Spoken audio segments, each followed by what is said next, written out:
Hey guys, subscribe for daily content, and if you're shopping for gear, make sure you check out the description for the newest items at some of the very best online retailers. There's also links for some of the items that I personally recommend. Thanks! What's going on YouTube? Metal Complex here, and today I've got another interesting knife review slash knife overview to share with you guys. This is the Kershaw Launch 20. Can you believe it? They've made 20 of the Launch series knives. If you're new to knives or maybe just Kershaw, the Launch series knives are all automatic or switchblade knives. They're different from their assisted knives where you sort of start to lift the blade via a flipper tab or a thumb stud or something, and then a tension bar takes over. This is actually an automatic switchblade knife, meaning you push the button and the blade automatically deploys. Now that makes it legal in some areas and not legal in others, so make sure that you check your local laws. But for people who can legally own them and or carry them, I highly recommend the Kershaw Launch Series knives because they are some of the best. In fact, I think they are the absolute best value, legitimate USA-made automatic knives out there. It's really hard to beat them for the money, and this is no exception. I will link this down in the description. It does help my channel when you use those links, but that's entirely up to you. Thanks to Kershaw for sending this in. Thanks to my patrons for supporting me. Please make sure to follow me on Instagram at metal_complex and on TikTok at _metal_complex. Let's go ahead and measure this knife. Overall length of the Launch 20. Smaller than it looks, but it's not a tiny knife. About 7 1/8. I really thought it was going to be about 7.5 inches. It does handle and carry like a knife that's larger than that, though. Blade length, about 3 inches. Cutting edge, also just about 3 inches. How about some size comparisons? Any custom scales you find in this section can be found down in the description under Original Goat and Others. Up against the 8010 and the 8020.5. You can see here it's similarly sized to the 20.5. It does actually have more cutting edge, though. So, worth pointing out. Let's put it up against the Spyderco PM2 and the Spyderco Para 3. Once again, closer to the size of the smaller one here with quite a bit more cutting edge than the Spyderco Para 3. And then, last but not least, let's put it up against the Benchmade Griptilian, or in this case, the Ritter Hogue and the Hogue Deca. All right, how's the action? So, we judge switchblade action a little bit differently, at least I do on this channel.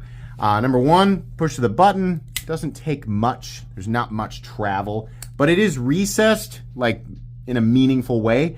That means it's very unlikely you're going to accidentally, engage this thing. It's certainly extremely unlikely that it'll go off in your pocket. There's not much sticking up, but it does take a pretty deliberate press. So a little bit of pressure from the leg. Probably not going to do it. Going to take some specific pressure. And the power on deployment is actually really nice. This is very snappy. It's still not going to fire quite as hard as your average ProTech or Microtech automatic, but those cost a lot more money. It doesn't really matter though. The most important element here is if we keep the button held down and we pull the blade back, is there still enough tension there to make sure that the blade always opens into the fully open position? The answer is yes. And this is what we want. We want there to be enough power for the knife to deploy, right? Not just quickly, but conveniently and reliably. It does that very well. It's also a very natural feeling, right? The length of the handle, while it's on the smaller side, it feels incredibly natural to deploy this. And for those people who are like, I remember one time I handed my mom a switchblade and I said, the blade's gonna fly out this way, but you just push that button, and it scared her to death. It opened up and it flew out of her hand. And I know a lot of people are like, why would you do that to me? I figured she was gonna hold on to it. And this was years ago, but I remembered, I remind myself, like, not everybody expects the same amount of power behind these things, right? Some people feel like they know what to expect when it comes to switchblade power, and it turns out that they've been used to handling a lot of cheap junk at gun shows, and they don't fire the same way, right? The first time somebody handles, especially a ProTech or a Microtech, a lot of times they fly out of their hands. Kershaw, they can be a little bit surprising too in terms of power, but I think it's not always that the amount of force the blade deploys with is automatically better. I think for some people, they don't want that much force, right? I definitely wouldn't hand a Microtech auto stitch off to anybody. I mean, that thing, that'll go 100 yards in the hands of somebody who is really not expecting it. So, yeah, I think that this is just fine. I don't have a problem with it. Let's go ahead and move on here. This section was needlessly long. Thickness. This is carry profile. So that's this section of the review. Sorry, normally I label them. Thickness up against the Spyderco Para 3. It's really not all that thick. Length and height up against the PM2 and the Para 3. You can see here that this is a beautifully simple and compact object to carry. And truthfully, that was my experience. It was I knew that, right? You can look at this thing and you can tell like they designed this in like specifically for general EDC, and they did a great job with it. Just such a phenomenal job. I am a huge Kershaw fan, and so watching them go from like kings to and then back up on the road to, you know, king of the castle again, at least from my perspective. I'm sure Kershaw would be like, dude, we've always been king. But from my perspective, it's just neat to see them deliver so many, you know, so many W's to the knife community. Anyways, let's go ahead and weigh it. What are we looking at for materials? Aluminum, in this case, what they call raw aluminum. It's not scratchy, though. It's very nicely finished, very evenly finished. We have a beautiful carbon fiber inlay. Beautiful, beautiful, beautiful carbon fiber inlay on both sides. Really, really nice. And then we have a satin finished, beautifully finished MagnaCut blade. Very, very cool. All right. Probably not going to weigh very much. In fact, this might actually weigh under 3 ounces. It's hard for me to tell. Yeah, it does quite a bit. 2.29 ounces. That is ultra lightweight in my book. Anything under 3 ounces. It's also beautifully balanced. This thing feels pretty featherweight without feeling delicate, which is a tricky thing to do. But I think the reason it doesn't feel delicate is because they didn't try to go ultra thin. I don't like it when they go ultra thin on the materials, like credit card thin, because then it just feels lightweight and delicate. It's nice to have something that's lightweight, but I don't want to feel like I could snap it in half. I definitely do not feel like I could snap this thing in half. So yeah, very, very lightweight. So lightweight, in fact, you're going to have to make sure before you throw your pants in the hamper or the wash, make sure you take your knife.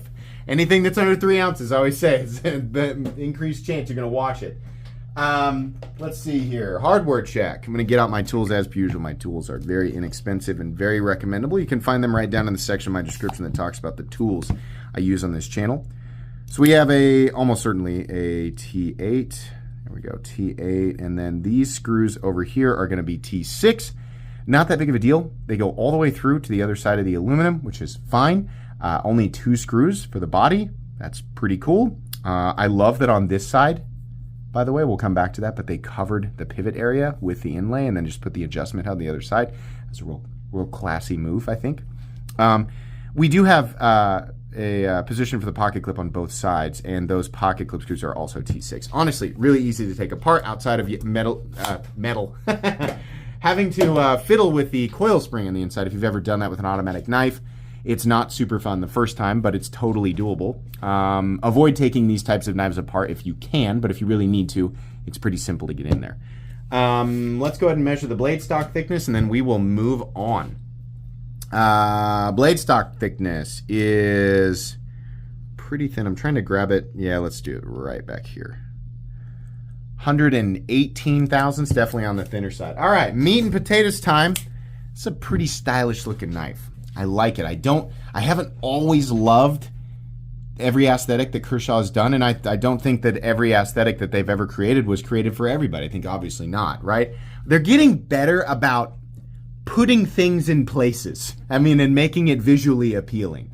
They had a model a while back that I described as it looked like collective, like space junk, like getting attached to a larger mass. And this does not look like that. It's all very purposeful. The lines, can you see this? The line of this line connects right here with where that swedge starts. And again, I love that the inlay came up and went over where you would normally see the pivot. And it gives this knife a unique look because you're expecting visually to see a pivot, right? On every pocket knife. So it's neat that they did this. Now, I'm sure that the inlays are held in with just adhesive, but that's okay as long as we don't need to take the inlays off to access some sort of critical fastener, right? The fastener's right there, so you're good. That's cool. I like that. I like that a lot. I also really like the raw aluminum look. I think that looks nice, real shiny, right? Does not feel unfinished. When they say raw, I think a lot of people get that feeling that it's going to look and feel sharp and unfinished. No, It's clearly been like media blasted or something, but it looks really, really nice. This is a seam construction, and they have done this in a way that really looks super nice. It looks like it's got a backspacer, but it's actually all part of the aluminum. It all comes together really, really nicely. They even integrated a lanyard bar back there, which is really neat. I like that a lot. Ergonomically, it's very comfortable. There is nothing really, except for this gap right here, stopping or mentally reminding you about you're about to run your finger up on the face of the blade. And it's also a little slippery outside of the jimping back here, which fortunately is functional. I like that. But I do oddly feel pretty darn comfortable. I feel, totally, it's like locked in enough for what I would use it for, right? Probably not a lot of heavy cutting, but just quick cuts here and there. Yeah, for sure. The pocket clip is also on the shorter side and is beautifully well done. Everything recessed except for the clip itself, but the clip screws are recessed into the clip. It's a short clip. It's got a bill that doesn't come up too far, right? It's just drop and up, and that's fine. It's symmetrical, goes over the other side. It's not a milled clip, but honestly, at the price that it's at, I don't care. We'll get to that price here in a sec. But anyways, back to the blade. Beautiful blade for EDC. We still have a tip. We have belly, decently thin behind the edge right here. And in my opinion, the best part is being able to get your finger up here and do draw cuts. I always bring this up. Not everybody's like me, but I do a lot of draw and shaping cuts throughout the day. I'm mostly opening boxes that contain other knives, right? Given my occupation. But so the way that this is set up, right? I find it really comfortable to hold the blade like this or like this or like this, right? It's very rare I'm going to hold it like this, but it's pretty comfortable in a number of different configurations, right? This strikes me as a knife that Ben would like because of I have to assume Ben's fingers are about the same length as mine. I know his rule about that. I feel like that this would be an automatic knife for Ben. Yeah, it all just works really, really well. There's just not a lot of lock-in. Every part of the knife is comfortable, but some people might, view this as a bit too slick, a bit too slippery for what they're going to do with it, right? So just depends on how you're going to use it, where you're going to use it, right? Let's see here. Anything else? Not really. Covered the backspacer, pocket clip. Lefties, you're going to be using it like this with your index finger, but you can absolutely do it. Just make sure while you're squeezing it that you're not pushing that button down and disengaging it. I think it would be really hard to do. But if you're going to hammer grip it, just be cognizant of how much pressure you're putting directly on that button. It's not an issue for right-handed people because your fingers don't really... yeah, you know what? They do. Right-handed people even. You need to be really cognizant about where your index finger is, because if it's right on top of that button, you could put enough pressure on it to disengage the blade. You don't want to do that, especially if you've got a little bit of meat up here on the back of it. You could easily smash it down. So if you're going to hammer grip it, I would stay clear of that button, right? I think that's just a natural issue with a narrow handle and the button placement, honestly. Where your index finger is going to want to come is right here, behind this area. And when you do that, the natural position for the tip, right, or the pad of your index finger is right on top of that button. So, yeah, probably not a knife you're going to be using in the hammer grip very often, given the nature of it and the size of it, right? But if you do, be aware of that. Let's see here. Centering, spot on. Just like absolutely spot on. This one's seam doesn't come together perfectly, and I bet you anything, it's just a matter of taking the screws. You can see what I mean here. If I push this down a little bit, it's fine. But I bet if I took those out and just adjusted this a bit, it would be okay. But that's also nature of the beast when it comes to seam construction, especially when you have a really shiny finish on it. It might be a little easier to notice. The blade is centered. There is no blade play, up, down, left to right, none. That's really cool. No stick off the button either, no pivot lash, and smooth enough going down into the closed position. This is a USA made knife. Not a USA designed knife, not a USA assembled knife. It is, right? But especially newer folks, you guys got to be careful with that. I got a USA made knife and I paid $13 for it. No, you didn't. You got a knife that was designed in the USA and that was manufactured and probably assembled in China. They just printed the American flag on it and tricked you. That's what a lot of companies have been doing that for a long time, right? Other times, assembled in the USA. which is fine as long as companies tell you that. Now, as far as exactly what percentage of this knife is manufactured in the USA and what is outsourced, I don't know. I would venture to guess, like the steel magnet cuts made by Crucible, which is here in the United States. I have no doubt in my mind that Kershaw is machining and finishing the aluminum. They might even be machining the carbon fiber.